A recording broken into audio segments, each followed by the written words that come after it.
Israel is known as the land of miracles, from the exploits of Moses and other biblical heroes like the prophets Elijah and Elisha are documented in the Holy Scriptures. Are the miracles we read about in the Holy Scriptures still happening today? Host Scott Volk says yes, and he wants to share how God can answer your prayers today. Join Scott Volk on this episode of Miracles from Heaven. Shalom and welcome to another edition of Miracles from Heaven.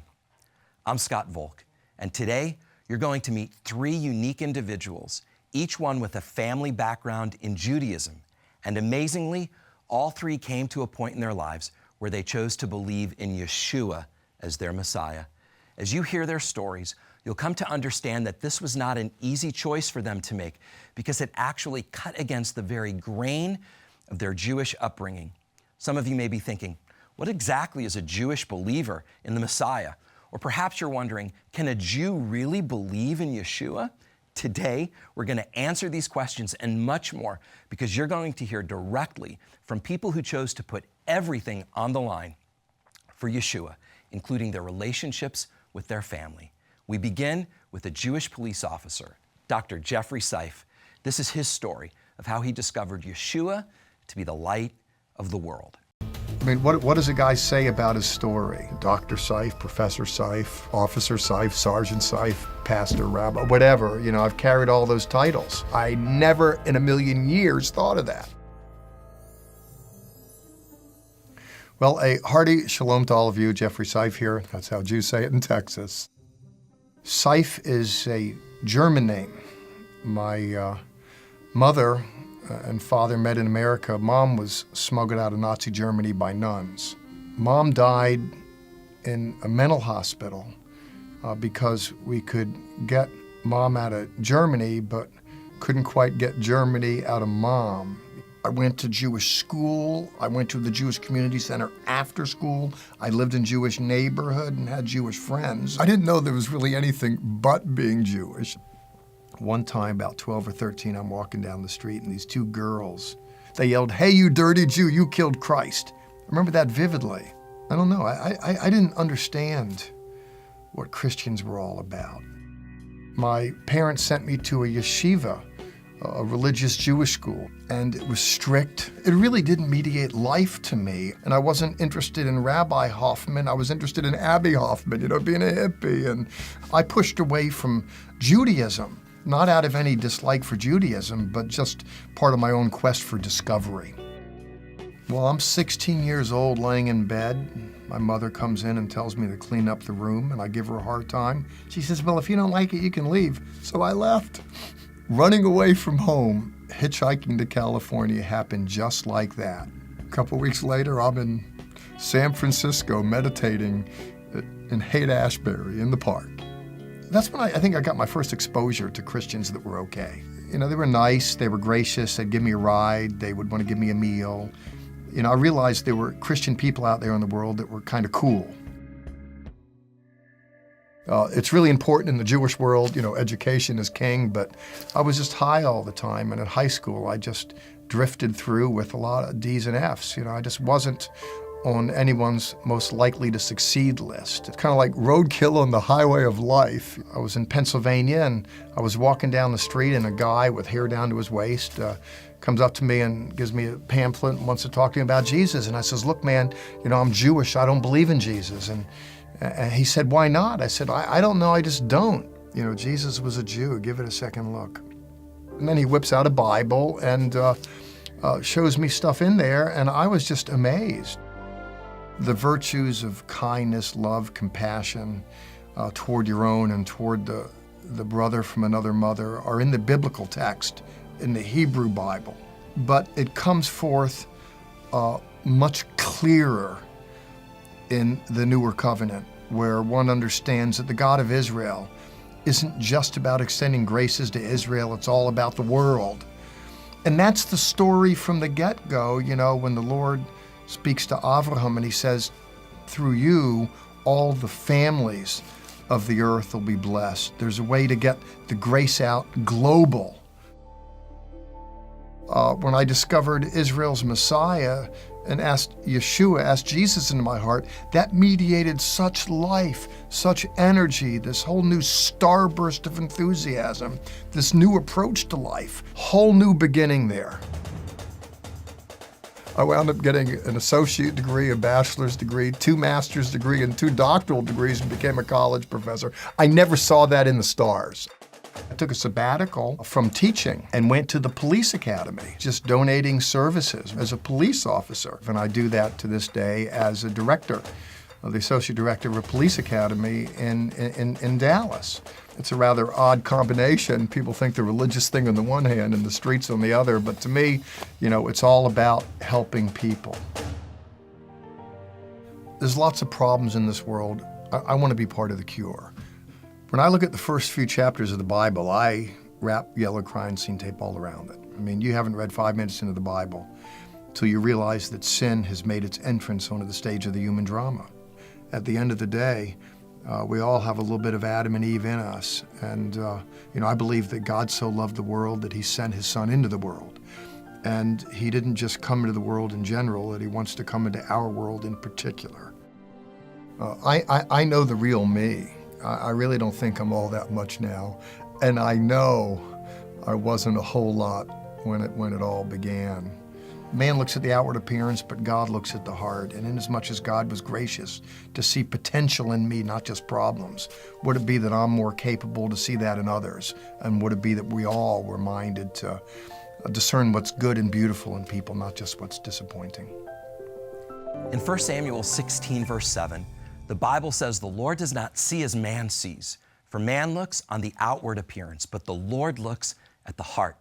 Don't you find it exciting to know that God sees the potential deep within each and every one of us? Now imagine how that potential can be increased if we choose to trust him fully with every aspect of our lives.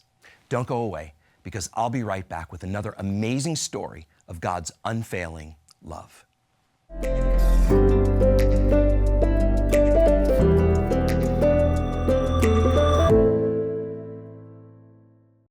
A powerful Jewish media executive tries unsuccessfully to fill the void in his life with money, fame, and influence. He is flown wherever he wants to go on a private jet and produces a nationally syndicated radio show. But his existence feels empty and unsatisfying. Then he discovers a revelation that totally changes his life. Do you want to learn what this revelation was? Have you ever wondered if there's more to life? For the ending to this true story, go to www.theythoughtforthemselves.com.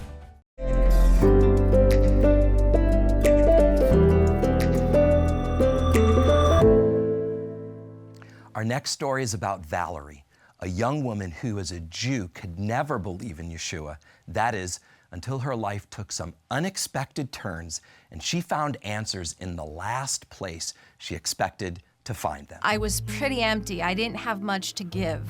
I needed answers. I needed to be loved for who I was. I started reading about Judaism, God, what I must do to please him. It was really quite frustrating. What I was reading really didn't show me a picture of a very loving God, but rather a picture of a God who demanded things of me. Why would I want to enter into a relationship with a God that I could never really please? I was different from my Gentile friends. I proudly wore my Jewish star. I was happy to tell my Catholic friends that I couldn't go to church with them. But in terms of really understanding what it meant to be Jewish, I really couldn't tell you, except that I wasn't supposed to believe in Jesus.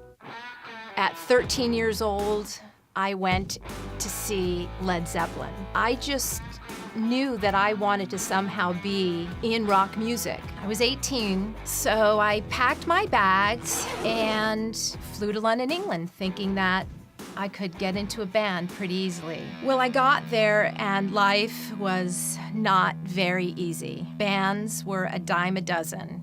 My boyfriend started becoming abusive emotionally. I was lonely, I was hurting, I wasn't making friends as easily as I had hoped I would, and I found myself pretty dependent upon him. I was desperately in need of some answers. I thought that I would find the answers to the meaning of my life, the meaning of love in my religion. So I went to the library and I checked out a few of the books that were available on Judaism. I started reading about God, and I read a lot about what I must do to please Him. It was really quite frustrating and disturbing to me that what I was reading really didn't show me a picture of a very loving God, but rather a picture of a God who demanded things of me. I was pretty empty. I didn't have much to give. I needed answers. I needed to be loved for who I was. I ended up just putting those books down and just really kind of going into a sort of depression. And my relationship with this guy only got worse. The abuse really just intensified. At that same time, my brother and my best friend started sharing with me that if I wanted to know the way of happiness, if I wanted to know the truth, if I wanted joy in my life and peace, then I needed to turn to Jesus. Even though I wasn't a religious Jew, there was no way that I wanted to turn to this Jesus. I was a Jew, and Jesus was not for the Jewish people. Things took a bad turn. My boyfriend left me, and the band fired me. You know, the two most important things in my life were gone. One night after I had partied a lot, I came home to my quiet, dark apartment. I realized that I was at the lowest point I had ever felt in my life. I had a choice. I could have cried myself to sleep, or I could pick up that Bible that my brother had given me a few years earlier and start reading it. I went over to the drawer where I had stored this Bible. I opened that drawer, I pulled it out, and I started reading Matthew chapter 1, the genealogy of Jesus. And I saw that Jesus was a Jew. Jesus was related to Abraham, Isaac, and Jacob, King David, and the list went on. I was completely blown away. I just kept reading the pages, and I kept thinking, okay, if Jesus is Jewish, then I should be able to trust what these pages are saying. I saw that He loved me and that He was for me. The Spirit of God came into my room, and His presence was so thick that I felt like if I just closed my eyes and opened them, I would see God. I started to weep. A peace came upon me, a peace that I had never experienced before. I cried all night, but they weren't tears of despair. They were tears of joy that God had come and visited me that night and made it clear to me that Jesus was my Messiah, that I could trust Him. The New Testament, it's a book of great love. It's a story of a man named Jesus who gave his life for mine. And I found that after I learned that about Him, that I wanted nothing more than to give my life to Him. Valerie had many questions about God, and He graciously supplied all of her answers to the point where she finally decided to trust Him completely. Maybe you have questions too. You may be Jewish, you may be Gentile, you may even be an atheist and you don't even believe in God. Well, I'm here to tell you that He does exist and he believes in you. My father was born in an Orthodox Jewish home in Brooklyn, New York. He married a conservative Jew and was a very successful stockbroker on Wall Street in the early 1970s. In those early 1970s, the Lord was moving in miraculous ways, and both my father and his younger brother Paul accepted the Lord, gave their lives to Yeshua as their Messiah. I'll never forget the Shabbat dinner when my grandfather was told that his sons were now believers in Yeshua. He said, "You better recant what you just said or you're no longer my sons." You see, sometimes believing in Yeshua costs us everything. Well, I'm so thankful that before my grandfather passed away, my dad led him and his mother to the Lord. But when I was 10 years old in 1975, in a barn in northern Minnesota, a group of Jewish believers were sitting together, and one of them looked at me and said, "Scott, when will you accept the faith of your fathers and your father?" And right then, I bowed my knee to Yeshua as my King. And since that day, I've been living for him, and my life has been full. Friends, regardless of how you've been raised, God wants to make himself real to you. And he can do it, like you said, whether you're a Jew or an atheist, or you've never even contemplated whether God was real. Simply bow your knee and give your heart to the King. I'll be right back with another supernatural testimony of God's fathomless love. Don't go away.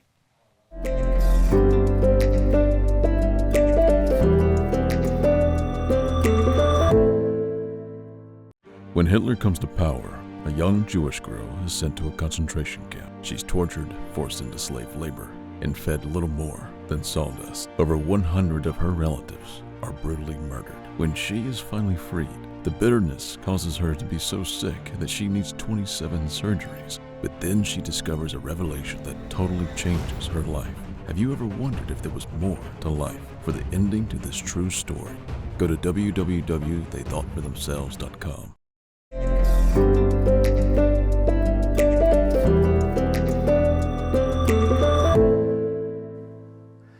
Our final story of God's breakthrough love involves a Jewish scientist who, in his search for meaning, makes an amazing discovery.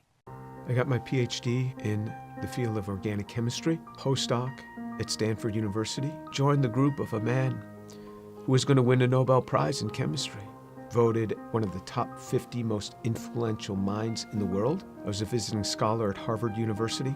I've spoken at every major university in this country, have over 650 research publications, voted the R&D Magazine Scientist of the Year. I'm in the National Academy of Inventors. I'm a member of the American Association for the Advancement of Science, over 120 patents, started 7 or 8 companies. We work in areas that range from medicine to material science to electronics, computer memory, medical devices. We work across a broad range of areas. But more than any of that, what means the most to me is that I'm a Jew who believes that Jesus is the Messiah. I grew up just outside of New York City. I thought everybody was Jewish. I didn't even know that there was anything else. I had no particular interest in that, other than when all my friends were getting bar mitzvahed or bat mitzvahed, and then I would attend, of course, every week. There was never really any excitement for me. I remember once I even tried to talk to a rabbi. He just brushed me off. There was very little explanation for me. I remember when I went to college, I started meeting a number of people that said that they were born-again Christians, which was sort of an odd term. What's born again? What do you mean, born again? One person saw me in the laundry room. He said, "Do you mind if I give you an illustration of the gospel?" And I remember we sat there and he actually started to draw a picture. A cliff with a man on one side, and he drew a little man, and then another cliff with God on the other side, and a big chasm in between that he labeled with sin. And I looked at him, I said, "I'm not a sinner. I've never killed anyone. I never robbed a bank. How could I be a sinner?" And he had me read a verse from the Bible. For all have sinned and fall short of the glory of God. In modern Judaism, we never really talked about sin. I don't remember ever talking about sin in my home. So he turned to another passage. Jesus said, I say to you that everyone who looks upon a woman with lust for her has already committed adultery with her in his heart. Pow! I felt just as if I had been punched right in the chest. Here I was, new in college. I didn't think anybody knew. I would pick up these magazines and I became addicted to pornography. It was just through those magazines. And all of a sudden, something that's written in the Bible, somebody who lived 2,000 years ago is calling me out on it. And I felt immediately convicted. And that now I realized I was a sinner. When I read in the scriptures what sin is, then I knew I was a sinner. How am I going to get to God? We Jews know this better than anyone else. Without the shedding of blood, there is no forgiveness of sin. This description in Isaiah 53 of how he will bear upon himself my sin, the things that I had done, and this was him. This was the man that took this upon himself on the cross. The perfect God comes and gives himself for us. He is the one that gives himself for us. I started to realize how Jewish the New Testament is. This book is so Jewish. The New Testament is so Jewish. It's all around Jewish people. And then on November 7th, 1977, I was all alone in my room. The realization that Yeshua is the one who died on the cross. And I said, Lord, I am a sinner. Please forgive me. Come into my life. And then all of a sudden, someone was in my room. And I opened my eyes. I was on my knees. I opened my eyes. Who's in my room? That man, Jesus Christ, stood in my room. This amazing sense of God. Jesus was in my room and I wasn't scared. All I started doing was just weeping. The presence was so glorious because he was there in my room on that day. And I didn't want to get up.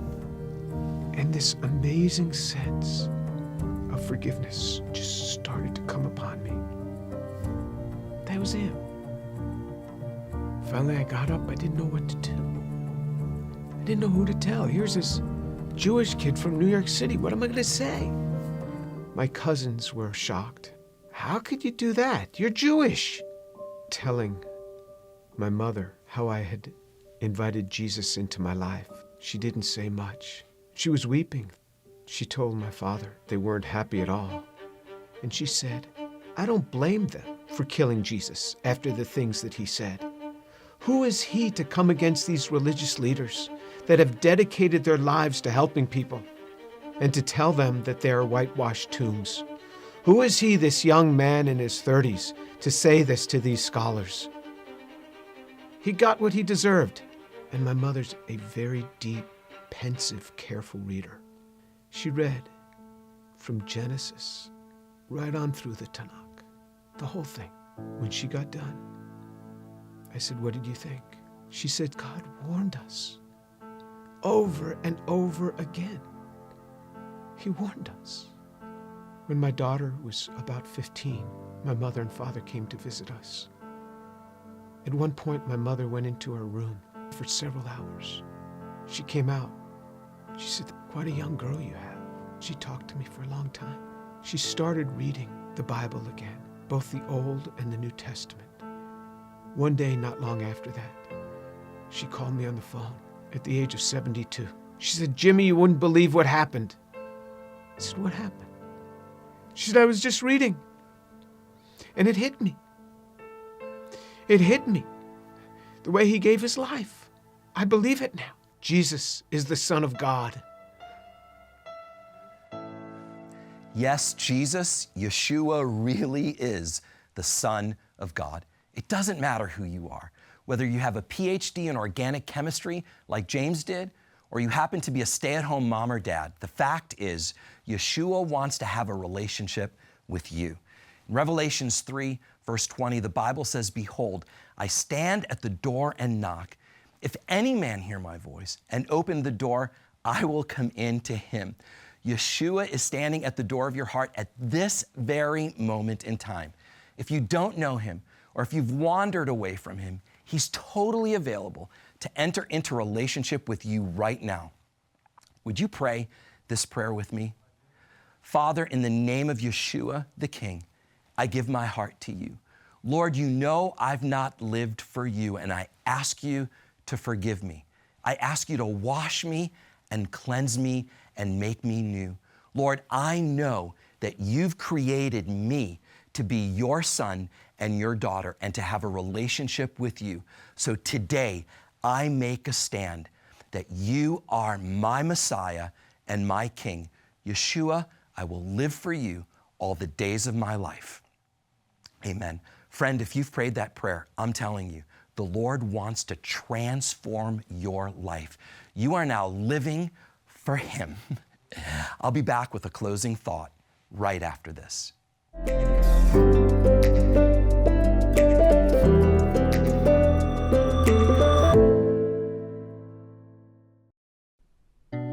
Life can seem to glide by in a monotonous rhythm of daily activities.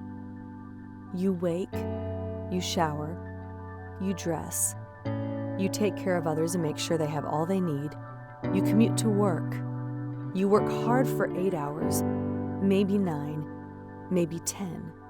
You commute back home, you cook dinner, you watch some television, you go to bed. It's the same predictable cycle, day after day, month after month, year after year. You wonder, is this all there is to life? The truth is that change is available. There is a greater purpose for your life, something only you can do. There's a plan, a guiding map that has been there since before you were even born.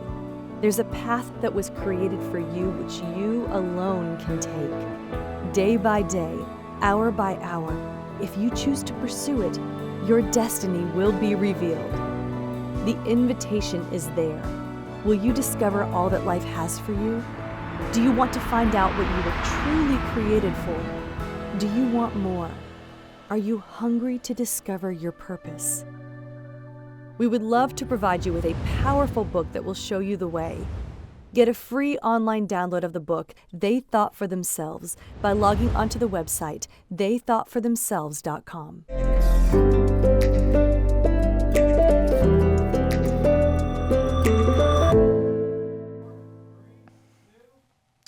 As we close today, take this thought with you from Philippians 4, verse 13. I can do all things through the Messiah who strengthens me. I'm Scott Volk. Until next time, shalom and God bless.